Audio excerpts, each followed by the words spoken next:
God, this is one of my favorite for sure. Sticking to a nights out theme, you guys all know yesterday we reviewed a Sorrow Wanted, one of my most favorite house party fragrance ever. Now today we're going to talk about Layton Exclusif, one of my most favorite fancy clubbing fragrance ever. Since we're talking about this fragrance, of course, this fragrance by Parfums de Mali, one of the biggest niche brands right now. So I'm sure a lot of you guys have heard of them. So comment down below right now which Parfums de Mali is your favorite Parfums de Mali, because I want to know which one from their lineup is the people's champion.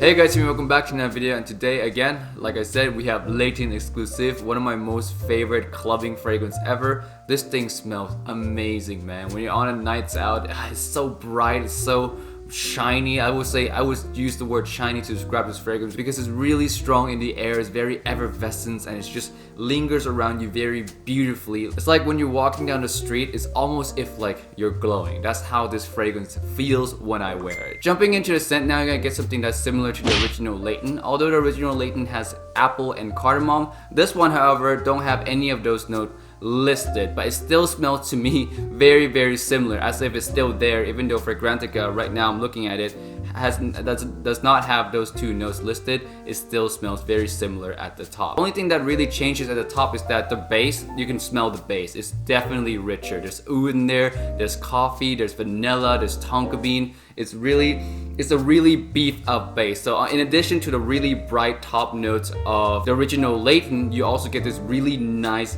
beefed up base composition, which to me makes this fragrance smells like a true niche fragrance. You guys all know when it comes to Layton, I didn't really think like it smelled like a true niche fragrance, okay? It smells like two designers mixed into one fragrance, that being La Nuit de l'Homme, that has the cardamom, and Boss Bottle, that has the apple. You mix those two together, you basically get a fragrance that's similar to Layton. So I never really thought Layton smelled niche. But this one, on the other hand, is so niche. It's really niche, but it's a very mass appealing smelling niche. It smells incredible. It's very it smells like a complete fragrance in comparison to Layton. Very good. Now getting into the mid, the really bright top starts to dissipate just a little bit, like the fruity notes start to dissipate, and what you're starting to get left with is the sweet tonka bean, the vanilla. You also get more of the coffee and like the light touch of oud as well. Okay, by the way, the oud in here is not really strong. It's not skanky, it's not barnyard, it's just the right amount of oud. It's very subtle, like it just smells like a really nice, dark, mysterious wood.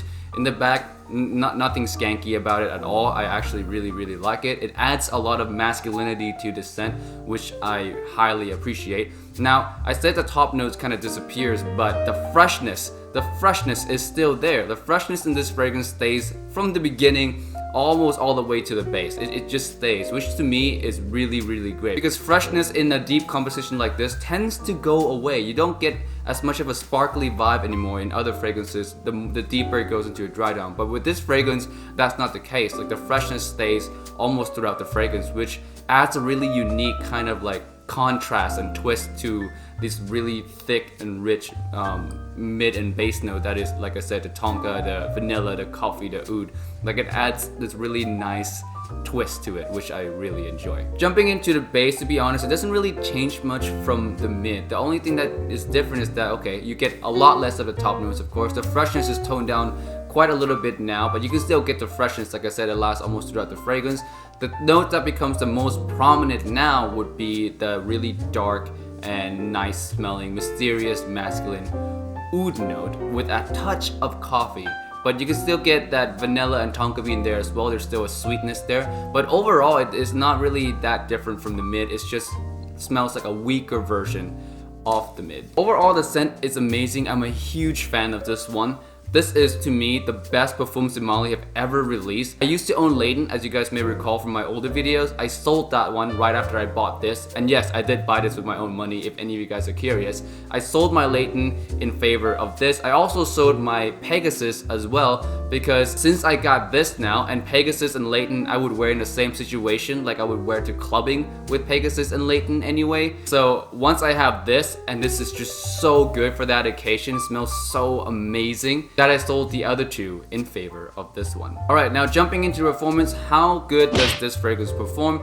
I would say it performed just like any other Parfums de Mali that you expect, and that is, it's quite beastly. Every single Parfums de Mali that I've come across so far, it's always 8 hours and plus. Some of them even 10 hours and plus. So performance-wise, Parfums de Mali had got this on lockdown. The performance, the longevity is great. Projection on this projects super well the first couple hours. Then after that, it dissipates a little bit and it keeps going down from there. So the most optimal time for me, if I want to get noticed with this fragrance on my skin, is around 2 hours after first application. So projection very good for the first 2 hours, dissipates after that. Longevity 8+ hours fairly easily. Next we have versatility. Now to me, this is definitely a fall and winter fragrance. Spring as well also works, but definitely not summertime. This is a thick and rich type of fragrance. You do not want to wear it in the summer, even though the freshness might like trick your nose and saying, oh, it's fresh enough to wear in the summer. But no, this thing is strong. It will be cloying in the summer. It will be annoying. So I really don't recommend it for that time. Summer nights maybe, if it's cooler where you are, you can totally wear summer nights out, but summer day, I wouldn't recommend it. In terms of occasion and when you can wear this thing is a really luxurious smelling fragrance, but with the freshness that lingers around throughout the fragrance, I would say that this is a very versatile fragrance. You can wear it anytime at all. The only time I don't see this thing particularly working out if you work in a place where you're not allowed to wear strong fragrances, or if you work in a small confined space with a lot of people, this thing might just be too strong for that work environment, so be warned. But in other work situations, if you have a little space, you have like a bigger office, this and that, this thing works perfectly for work. For dates, it smells amazing. If it works for a club, it'll work for a date most of the time. That's my general rule of it. This thing smells amazing. It's really sexy and alluring. I really love all the nuances about it, and the girl, when they smell it, they'll smell something that's truly unique. I mean, they've not smelled this type of smell anywhere before. That's basically guaranteed. So on a date, this is really amazing. I don't think it needs to be said how good this is for clubbing and nights out, since this is one of my most favorite of all time. It just smells perfect for that occasion, especially if you're dressed up like this. Here in Vegas, man, most club in Vegas will make you dress up, so everyone looks really good when they go to a club, and this fragrance fits that theme perfectly. When I'm dressed up really nice, I'm going to a nice club or I'm going to a nice bar, this is my baby. Like it literally is my baby. It's one that I would pick up 90 to 95% of the time when it comes to clubbing. Again, like I said, very versatile, and you can use it almost any time at all in the fall and winter. Moving on, we have the compliment factor, and this one I get quite good compliments with. Not beastly compliments like I do with fragrance, say Allure Homme Sport or Extreme, but this does get good compliments because it's a really mass appealing type DNA, just with like a really heavy, nice niche base note, but the top itself is what will get you the most compliments, because the top is mass appealing, it smells really good, it's fresh, it's sweet, it's spicy, it's a lot of nuances at the same time that when people smell it, like it strikes their nose like, whoa, what is that? Because when I first smell it, and mind you, I have a lot of fragrances, I've been collecting for a long time. When I first smelled the top notes off this fragrance, I was like blown away. I was like, whoa, what is this? And a lot of my other friends who smelled it have similar reactions as well. So this is a really nice fragrance if you want to please the crowd while also wanting to smell unique at the same time. But this fragrance, I have to say, is a very easy fragrance to overspray. Sometimes you think that, you know, it's just because it smells fresh, you want to spray more of it on. Don't do it, because the base is strong and it does project really strong. And if you do overspray this fragrance, it will be completely cloying for sure, and you will get negative reactions. So don't do that. Spray on me, I only spray it 1 or 2 times every time I go out. At max, depends on rare occasion, I do spray 3 of this, but on very rare occasions, and I get decent compliments, I get decent reactions. So that would be my recommendation for Layton Exclusif. Next, we talk about the price. Now this thing only comes in one size bottle, that's a 75 ml. They don't have the regular 120 ml for Layton Exclusif, which to me is a shame because I like how the 120 ml look. I really wanted that 120 ml, but okay, I'll settle for the 75 ml. So the price for this thing is a whopping $275. Take that in for a second, because that is expensive. Yes guys, that is very expensive. That's almost how much it costs to buy 120 ml of their other fragrances. I think that 120 ml is like $295 for other fragrances.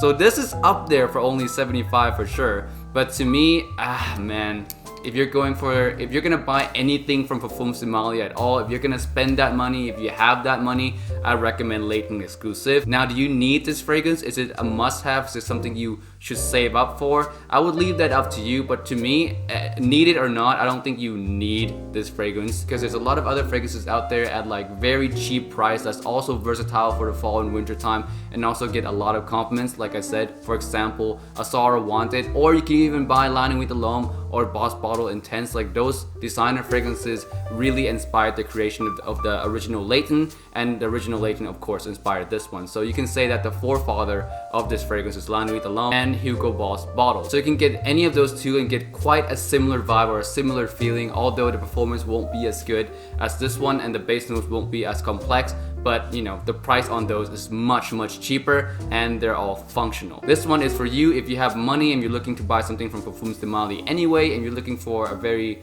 versatile fragrance you can use anytime in fall and winter that gets really good compliments while also being unique. This is for you for sure. Now in terms of if it's worth $275, to me it is, because it is quite a unique DNA. I love having unique DNAs, and this thing performs really well. So $275 for this bottle, it's just gonna last me pretty much almost a lifetime, because I only need 2 sprays of it. I'm not gonna run out of this 75 ml. I don't go clubbing that often. So $275 for me, I happily spend that on this bottle. Next, I'm gonna summarize all the points that I said into a pros and cons for you guys. All right, now pro number 1 is a unique smelling DNA. I love the DNA. It's a masterpiece smelling one from Parfums de Mali for sure. Very unique. I highly appreciate it. Pro number 2 is mass appealing. Unless you overspray this thing, you're not gonna get a negative reaction. That's from my experience. People just tend to really love this scent. Pro number 3, the performance is really good. 8+ hours of longevity and 2+ hours of decent sillage. So great stuff in terms of performance. Pro number 4 is versatile. If you're looking for one niche fragrance